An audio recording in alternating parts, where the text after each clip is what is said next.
दिल्ली की सभी सीमाओं पर पिछले 1 साल से तीनों कृषि कानूनों के खिलाफ किसान प्रदर्शन कर रहे हैं, जिस कारण दिल्ली के बॉर्डर बंद है।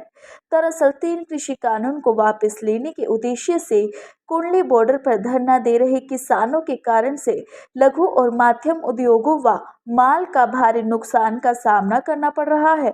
इसका जायजा लेने व उनकी समस्याओं को साझा करने के लिए राष्ट्रीय जन उद्योग व्यापार संगठन के राष्ट्रीय अध्यक्ष अमित गुप्ता, कार्यकारी अध्यक्ष अशोक बुवानीवाला, राष्ट्रीय संयोजक संतोष मंगल, राष्ट्रीय महामंत्री दीपक अग्रवाल, प्रदेश अध्यक्ष गुलशन डंग सहित अन्य पदाधिकारियों का प्रतिनिधिमंडल द्वारा उद्योगपति से मुलाकात की गई, जिसके चलते कुंडली में स्थित एथनिक इंडिया टूरिस्ट रिजोर्ट में राष्ट्रीय जन उद्योग व्यापार संगठन हरियाणा प्रदेश द्वारा प्रेस वार्ता आयोजित की गई। हमारा जो उद्देश्य है वो खुलना चाहिए। खुलने के कारण बहुत सारी समस्याएं हैं। आज 14 महीने हो गए यहाँ पे जितनी भी इंडस्ट्री है सारी इंडस्ट्री बर्बाद होने की कगार पे आ गई है। सबसे पहला मुद्दा है रोड खुलना चाहिए। उसके लिए हरियाणा की सरकार से ज्ञापन हम सौंपने जा रहे हैं, टाइम बाउंड ज्ञापन, और उसके बाद हम संघर्ष करेंगे। ये इसमें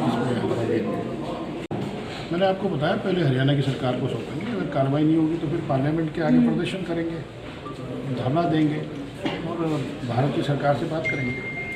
ये सारी बातें हमने आज इस मीटिंग आज विगत 2 वर्षों से कोरोना की मार से एमएसएमई सेक्टर और इंडस्ट्री और व्यापारी सेक्टर पहले प्रभावित, लेकिन जैसे जैसे कुछ कोरोना का प्रभाव कुछ कम हुआ, लेकिन वैसे ही एक किसान आंदोलन चल गया और किसान आंदोलन ने एमएसएमई सेक्टर की कमर तोड़ दी, जिससे सबसे पहले तो यहाँ से कुंडली से दिल्ली के माल की जाने की जो लागत लगती थी वो अगर 100 रुपये लगती थी, आज उसकी लागत 200 रुपये, जस्ट दुगना, जिससे कारण यहाँ पर जब माल की लागत बढ़ेगी तो निश्चित रूप से उस क्षेत्र का जो उद्योग है वो कंपटीशन से बाहर हो जाएगा। आज यहाँ का उद्योग बिल्कुल जैसे फैक्ट्रियाँ बंद हो रही हैं, अभी जैसे बात हुई कि एनपीए बढ़ रहा है। एनपीए दिन पे दिन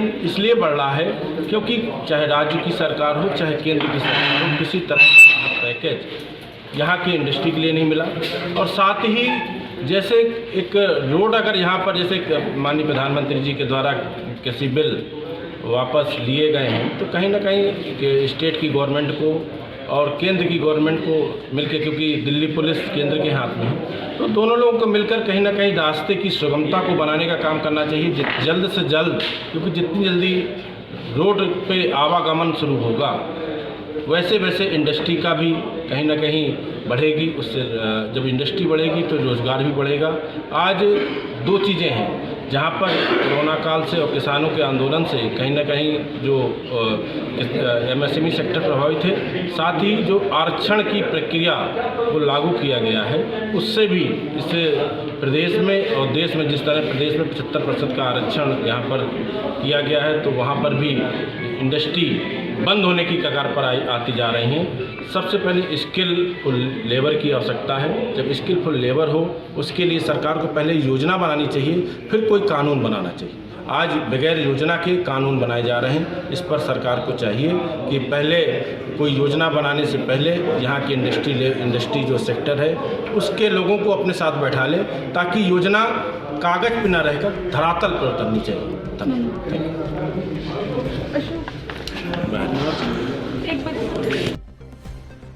हमारे 3 प्रमुख मांगे हैं कि यहाँ कुंडली और राय क्षेत्र में जो 700 यूनिटें करीब बंद हुई हैं, आधी से ज़्यादा, उन तमाम यूनिटों को बंद होने से जो 58,000 फैमिलीज़ बेरोजगार हुई हैं उनको राहत दी जाए, उनको रोजगार की व्यवस्था की जाए। दूसरा, जो इंडस्ट्रीज बंद हुई हैं और जो नहीं चल रही घाटे में, उनके जो फिक्स बिजली के बिल आ रहे हैं वो माफ़ किए जाएँ। तीसरा, इस पीरियड में जिनकी औद्योगिक कोई कसूर नहीं है, उनका जिनका बैंक लोन है उसका इंटरेस्ट माफ़ हो। देखिए, आज की मीटिंग एक बड़ा महत्वपूर्ण मीटिंग ये व्यापारियों के लिए आज की है। पिछले निरंतर 1 साल से ऊपर जो हमारा एमएसएमई सेक्टर और यहाँ का अदर देन छोटा ट्रेडर्स भी that is much more affected, बड़ी बुरी तरह से प्रभावित है। उसके लिए जो हजारों की तादाद में हमारे एमएसएमई ओनर्स जो मालिक हैं वो तो बर्बाद हुए ही हुए हैं, और उनके साथ जुड़ी हुई जो चीज़ें हैं, चाहे वो लेबर है या और परिवार जुड़े हुए हैं, वो काफ़ी हद तक बुरी तरह प्रभावित हुए हैं। तो हम सरकार के माध्यम से ये मांग करते हैं कि ये जो सेक्टर है सारा का सारा बड़ी बुरी तरह से बर्बाद हो चुका है, उसको कैसे दोबारा उसको खड़ा किया जाए, क्योंकि अर्थव्यवस्था बड़ी स्वाभाविक सी बात है, अगर ये प्रभावित और राजस्व भी सरकारों का बड़ा बुरी तरह से प्रभावित हुआ है। जिसमें उन्होंने केंद्र सरकार से मांग की कि वह जल्द ही बॉर्डर से माल की आवाजाही होने दे। अगर सरकार उनकी यह मांग मंजूर नहीं करेगी तो मजबूरन सभी उद्योगपति मिलकर प्रदर्शन करेंगे। Bureau report, Divya Delhi news. ताज़ा तरीन खबरों को जानने के लिए अभी टाइप करें दिव्य दिल्ली न्यूज। नीचे दिए गए सब्सक्राइब बटन को दबाएं और नोटिफिकेशन के लिए दिए गए बेल आइकन को क्लिक करें। हमारे वीडियोस को लाइक, शेयर और कमेंट करना ना भूलें।